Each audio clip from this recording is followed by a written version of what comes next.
Graça e paz, Daniel. Tudo bem, meu irmão? Tudo bem, querido. E você? Como você tá, Jeff? Tudo na paz aqui, graças a Deus. Graças a Deus. Bom, então vamos nos apresentar para os irmãos que estão nos acompanhando. O meu nome é Jefferson, faço parte da comunidade católica chamada Missão Rio de Deus, daqui de Itapevi, São Paulo. Nós temos uma casa de oração em unidade chamada Sejamos Um, que é uma casa de oração que tem por objetivo aí um dia alcançar 24 horas de adoração e intercessão em unidade. Então estamos aí no Em Cristos para cooperar pela unidade do corpo de Cristo. Amém. Meu nome é Daniel Vaz, eu sou da cidade de Americana, faço parte da Igreja Convergência em Montemor. Também estou envolvido com sala de oração há alguns anos, buscando sempre estar na presença do Senhor. Nós procuramos envolver a oração com a adoração e nós também buscamos ter isso, que isso possa chegar a ser 24/7, estar 24 horas por dia queimando incenso e adorando ao Senhor. Amém? Jefferson? Glória a Deus. Bom, Daniel, então o nosso tema é sobre Jesus é Deus. Sim. É um tema muito bacana, mas também é um tema muito delicado, porque primeiro que não há dúvidas que Jesus realmente existiu. Ninguém tem dúvida, nem o crente, nem aquele que não acredita em nada. Que ele existiu, todo mundo acredita, E até possível provar historicamente a existência de Jesus de maneira muito fácil.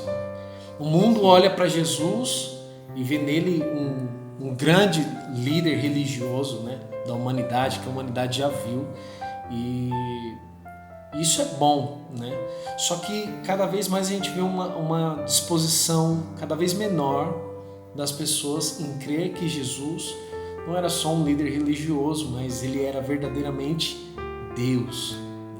Então acredito que esse bate-papo vai contribuir bastante para a gente desmistificar o porquê que pessoas acham que ele não é Deus e o porquê que nós acreditamos que ele é Deus.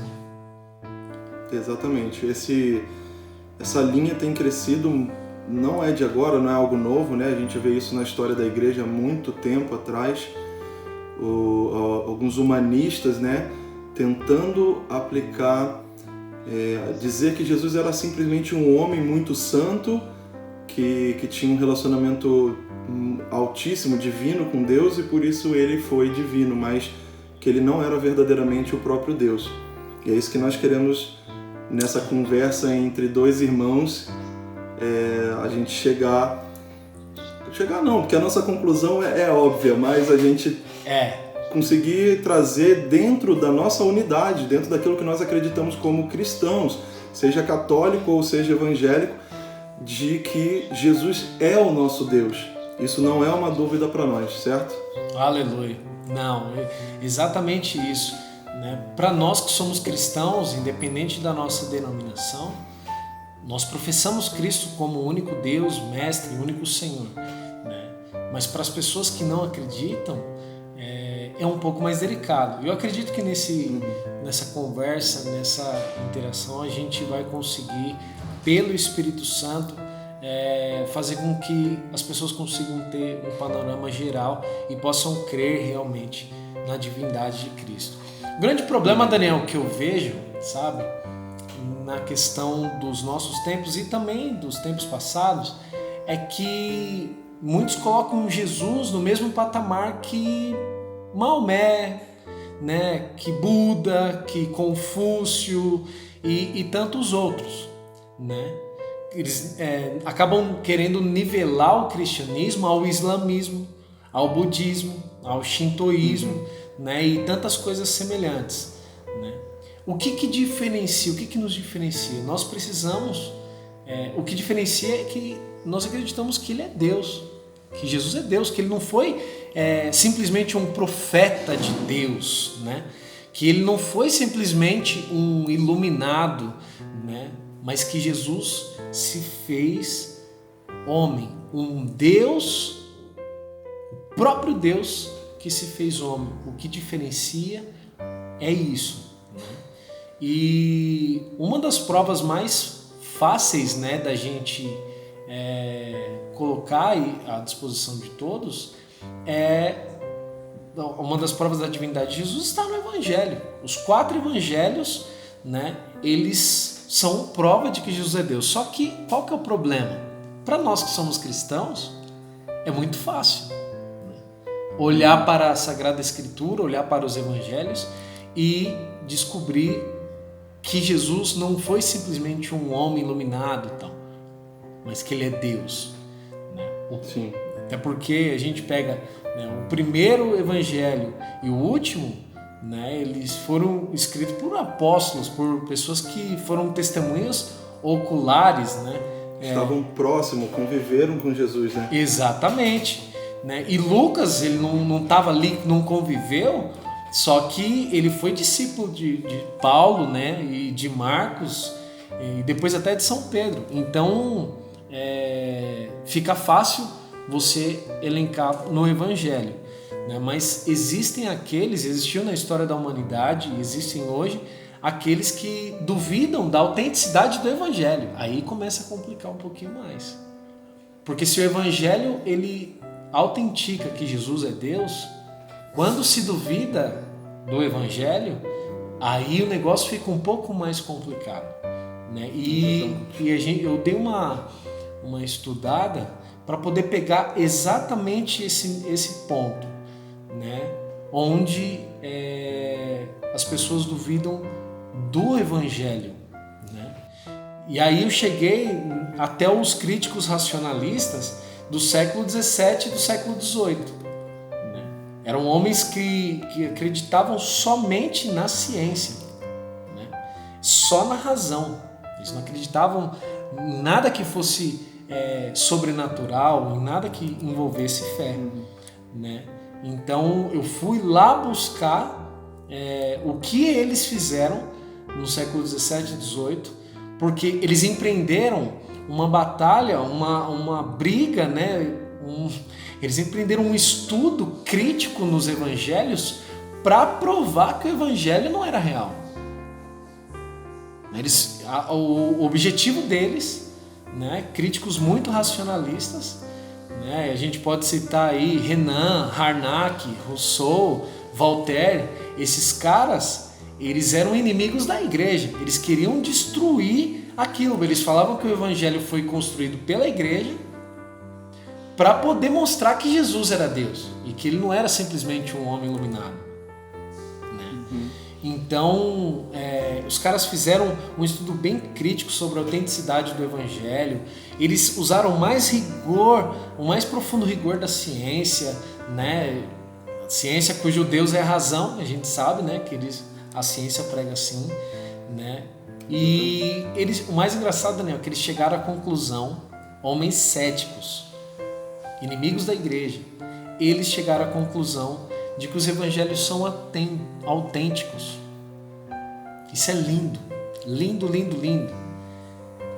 A ponto de Harnack, que era um racionalista, ele disse claramente: nos últimos 50 anos, nós tentamos destruir os evangelhos e o que conseguimos foi construir um pedestal para que ele fosse colocado em cima. Olha que fantástico. Fantástico. Em outra frase ele disse assim, o caráter absolutamente único dos evangelhos é hoje em dia universalmente reconhecido pela crítica.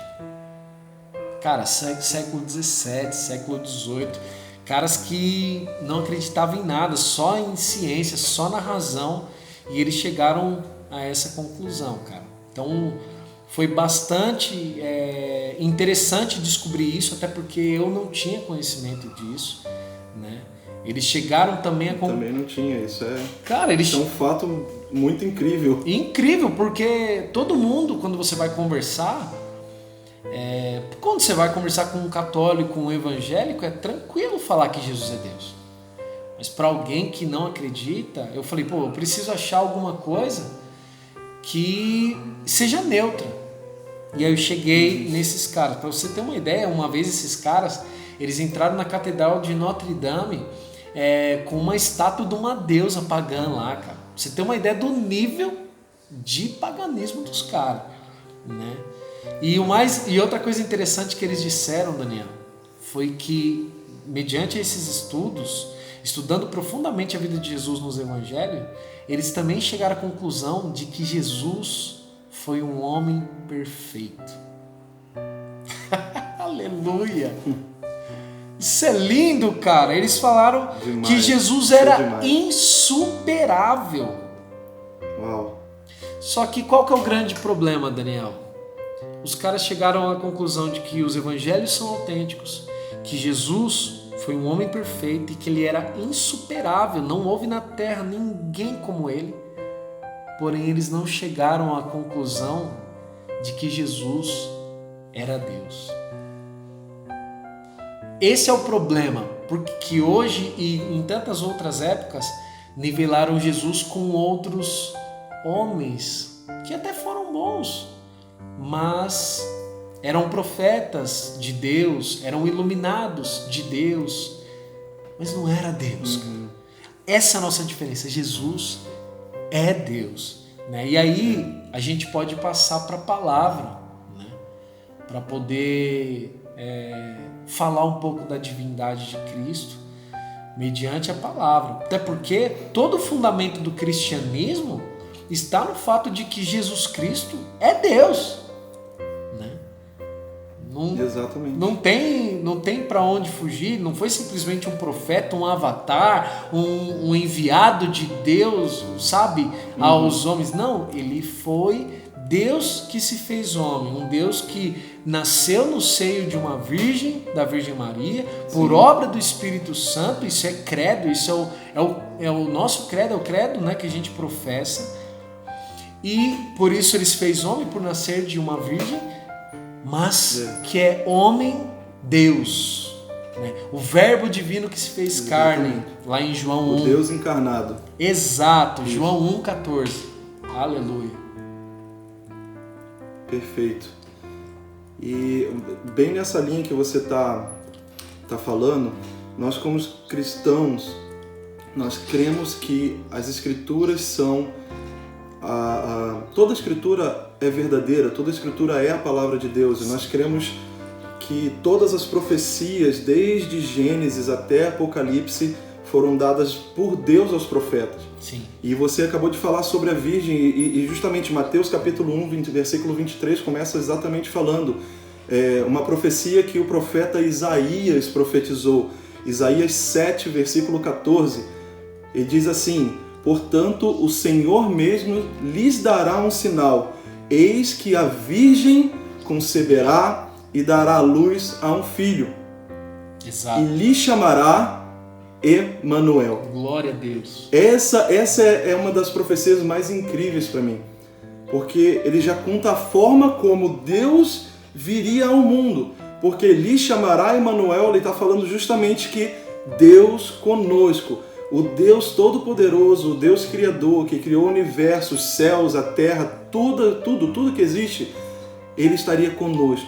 Mas como que Deus estaria com o homem, se não fosse um Deus encarnado? Exato. E é justamente nessa que está, para mim, uma das coisas um dos mistérios mais fascinantes que existem na Bíblia.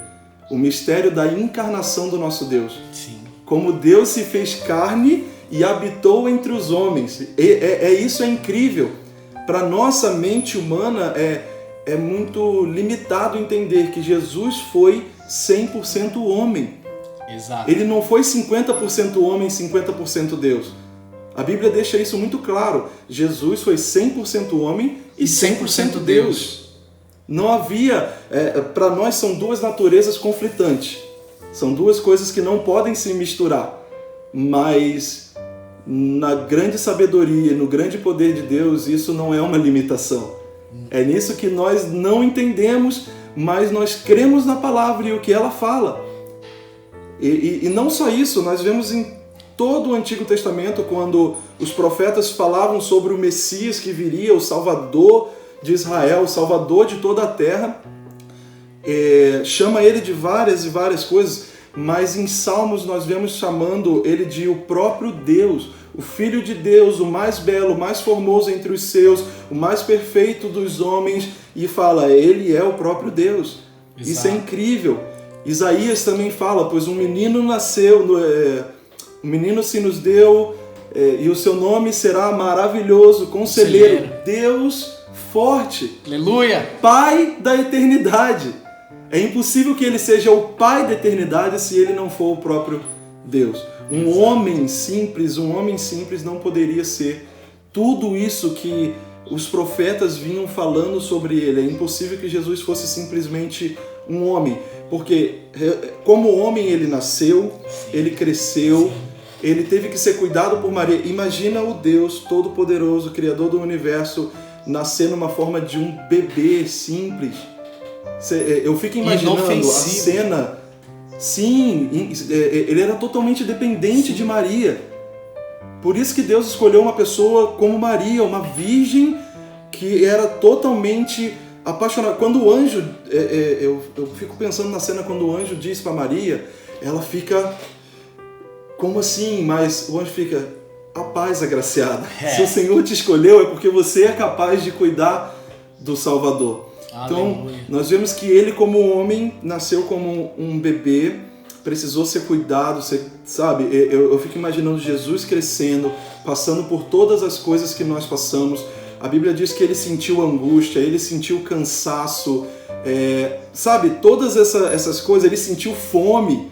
Isso que é uma coisa mais humana do que sentir fome. Verdade. Então, assim, Jesus cansou, ele passou por todas as coisas que nós, como homem, passamos. Pois sim, ele era 100% homem, mas também as Escrituras nos revelam que mesmo sendo Deus, olha isso como é magnífico, mesmo sendo Deus, ele não usurpou ser igual a Deus. Aleluia! Porque ele, como homem, necessitava viver uma vida como homem. Exato. Sabe, ele não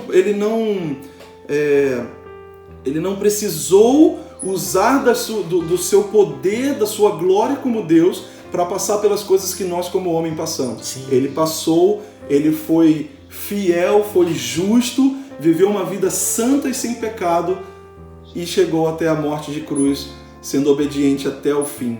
Isso é isso que é incrível. É fantástico. O Deus que se fez homem não usurpou ser como Deus, não quis usar sua glória como Deus, mas como um simples homem. E uma das coisas que mais me fascina, Jefferson, é que ele não veio só como um homem simples. Ele nasceu numa família muito simples, José e Maria eram pessoas simples, mas sendo o rei do universo, tendo o direito de governar toda a terra, mas ele também andou no meio dos mais pobres. Sim. Andou no meio daquelas pessoas que ninguém queria andar, que eram os leprosos. Sabe, essa humildade de Deus encarnado como homem, tendo todo o direito de governar a terra, todo o direito de governar o universo, mas ele escolheu andar entre os mais humildes dos humildes. Exato. É isso que me fascina no poder e naquilo que Deus é. É fascinante, é incrível. É fascinante. E, cara, pegando o ponto que você falou a respeito de ser Deus e ser homem, né? Que nós acreditamos nisso, que ele era 100% Deus, 100% homem, a gente pode começar a entender também um pouco da dificuldade das pessoas que não acreditam. Porque imagina só, Jesus na Bíblia, ele fez exigências no Evangelho que só um Deus poderia fazer, ou só um lunático, cara, ou só um doido. Por quê? As coisas que ele disse, as coisas que ele propôs, não é para um homem comum dizer ou fazer. Ou, não, cara. Ou é Deus, porque sendo Deus, Deus pode todas as coisas, e então ele pode exigir tudo, ele pode, porque sabe que é possível.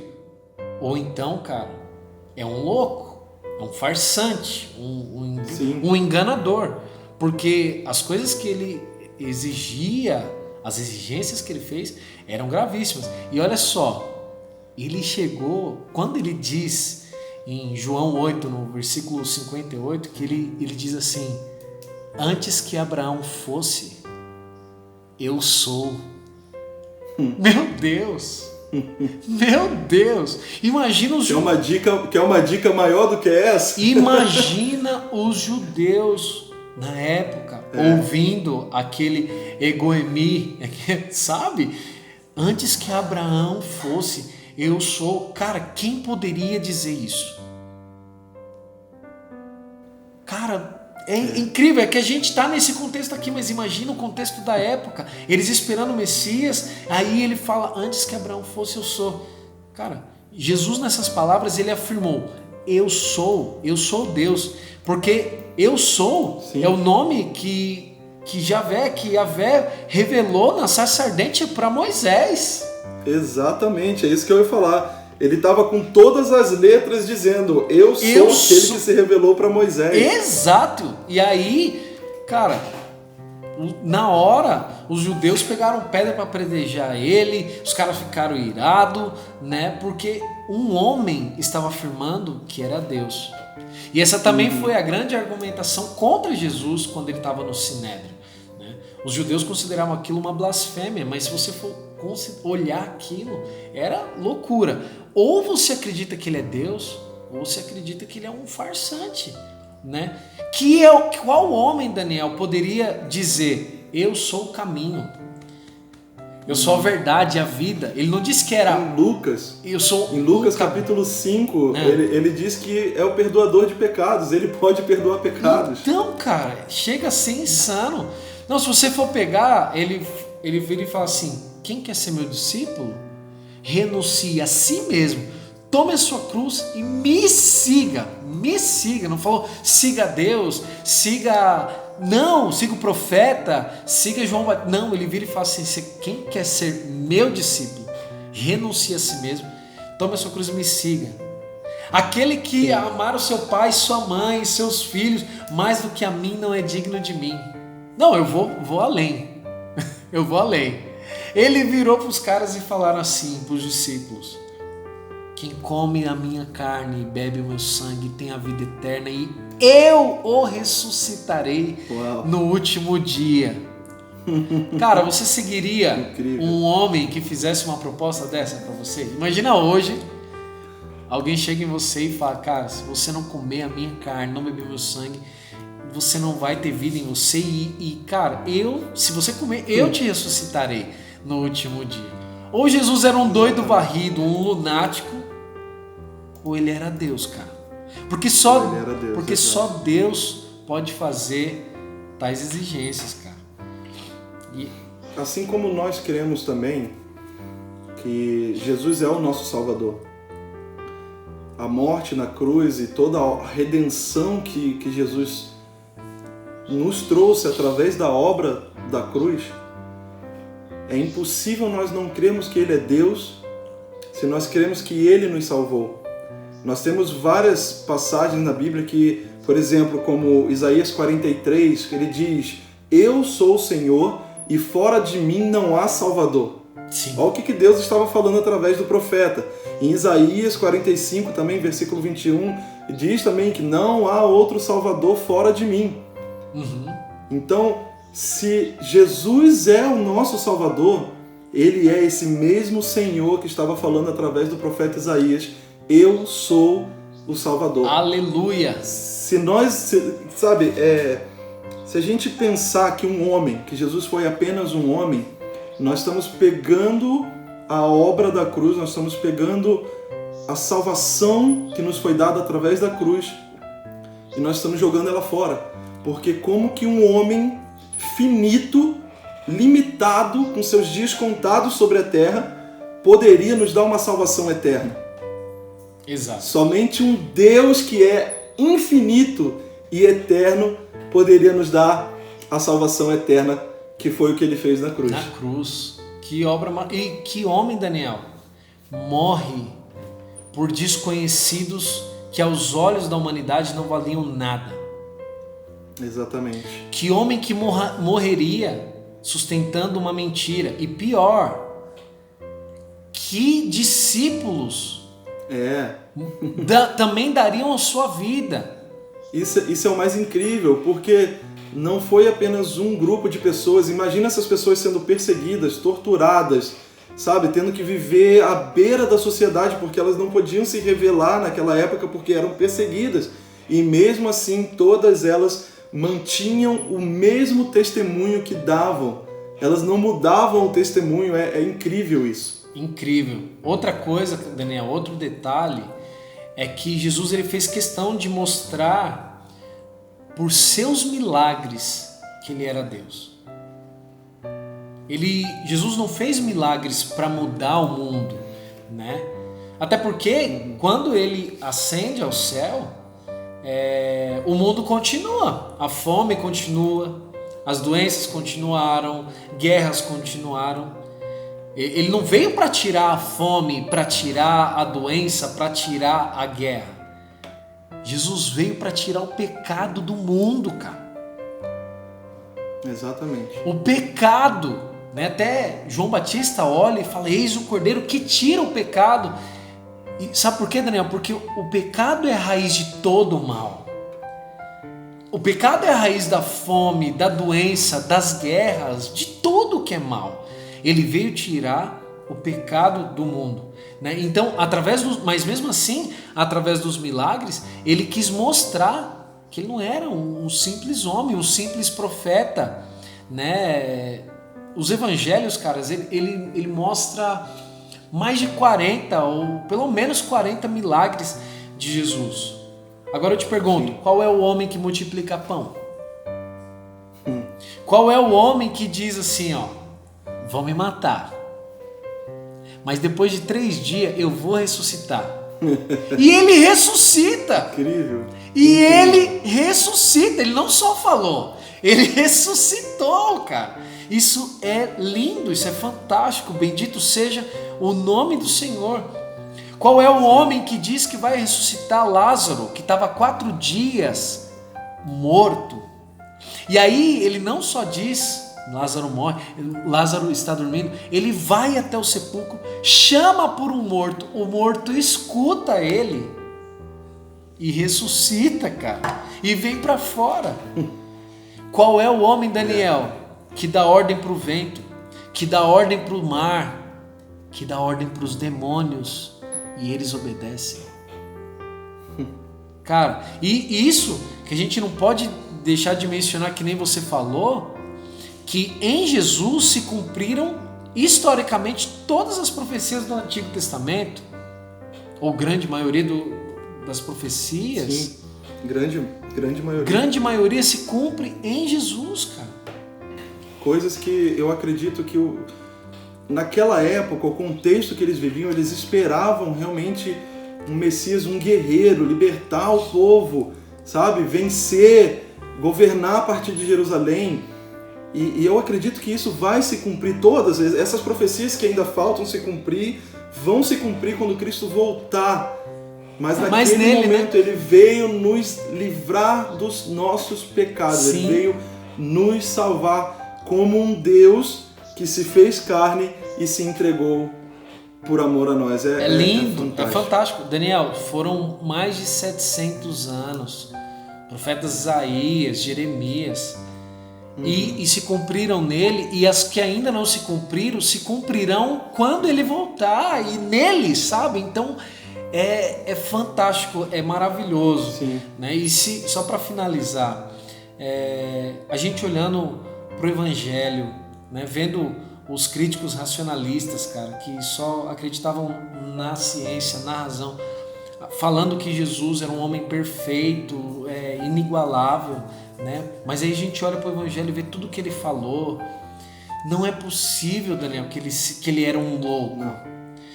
Um louco não diz aquelas palavras da samaritana, sabe?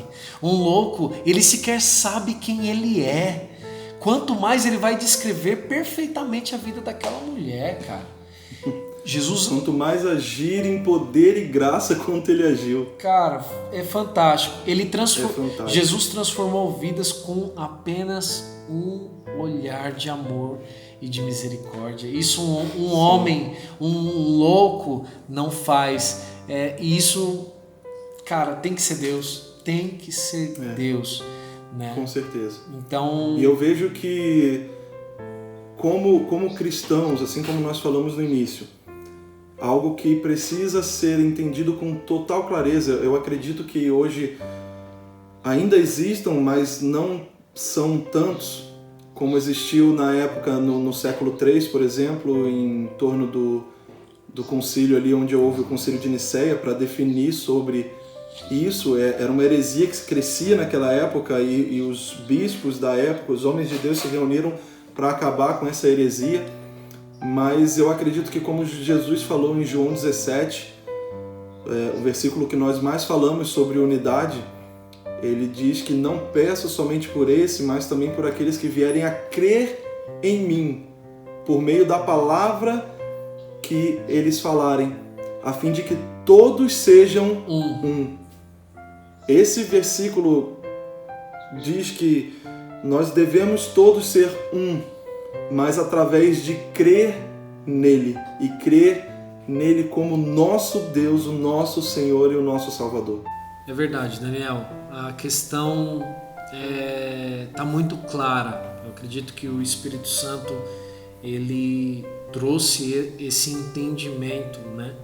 Que por mais que para nós como cristãos fica um pouco mais fácil, o Espírito Santo ele trouxe diversas possibilidades para que todos possam crer que debaixo do céu não há outro nome pelo qual devamos ser salvos, né? E Jesus é o nosso ponto de unidade, e sermos um é uma resposta à oração que ele fez, né, na palavra que você acabou de liberar para nós. Sim. Eu só tenho a louvar a Deus pela sua vida, por essa partilha que vai edificar tantas pessoas, e eu gostaria que a gente pudesse orar, né? Pudéssemos orar a oração que o próprio Cristo nos ensinou, né? Pedindo para que todos sejam um. Amém. Né? Então vamos finalizar orando como o Senhor nos ensinou. Amém. Pai nosso que estais no céu, santificado seja o vosso nome. Venha a nós o vosso reino. Seja feita a vossa vontade, assim na terra como no céu. O pão nosso de cada dia nos dai hoje, Senhor. Perdoai-nos as nossas ofensas, assim como nós perdoamos a quem nos tem ofendido. Não nos deixeis cair em tentação, mas livrai-nos do mal, pois vosso é o reino, o poder, a glória para sempre. Amém. Glória a Deus. Deus te abençoe, Daniel. Deus abençoe a todos os irmãos que estão acompanhando, e sejamos um para que o mundo creia. Amém, querido. Deus te abençoe também. Foi um prazer imenso estar junto com você e podermos compartilhar sobre esse assunto tão incrível que nós falamos aqui hoje. O Senhor te abençoe. E obrigado a vocês que assistiram até aqui. Que o Senhor possa abençoar a sua vida. Se você é um católico ou se você é um evangélico, não existe nada que nos separe. Nós somos irmãos em Cristo porque nós cremos e vemos Cristo como o nosso Deus. Amém? Deus te abençoe.